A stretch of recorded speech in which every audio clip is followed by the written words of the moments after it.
ఇచ్చి కొట్టించుకోవటం ఎందుకురా అని ఒక పాత సామెత ఉంది. చంద్రబాబు కూడా ఇప్పుడు అదే పని చేశారనుకోవాలి. ఎందుకంటే బీజేపీని వెంటపడి మరీ ఆయన ఒక ఎమ్మెల్సీ సీటు కేటాయించారు. ఆ సీటులో అప్పుడెప్పుడో ఎమ్మెల్సీగా ఏపీ బీజేపీ అధ్యక్షుడిగా పనిచేసిన సోము వీర్రాజుకు పార్టీ జాతీయ నాయకత్వం టికెట్ ఇచ్చింది.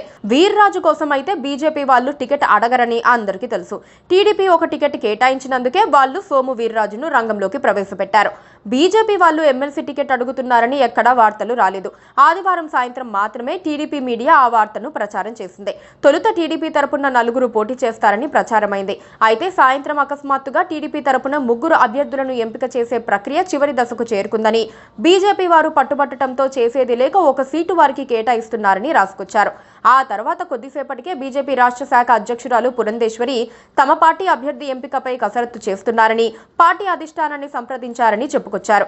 నిజానికి అంతవరకు బీజేపీలో ఎక్కడా కదలిక ఉన్నట్లు కూడా చెప్పుకోలేదు. రోజంతా బీజేపీ వైపు నుంచి ఎలాంటి సమాచారమూ రాలేదు. అందుకే బీజేపీ అభ్యర్థి ఎంపిక ఆలస్యమైంది. సోమవారం ఉదయానికి మాత్రమే సోము వీర్రాజు పేరును ప్రకటించారు.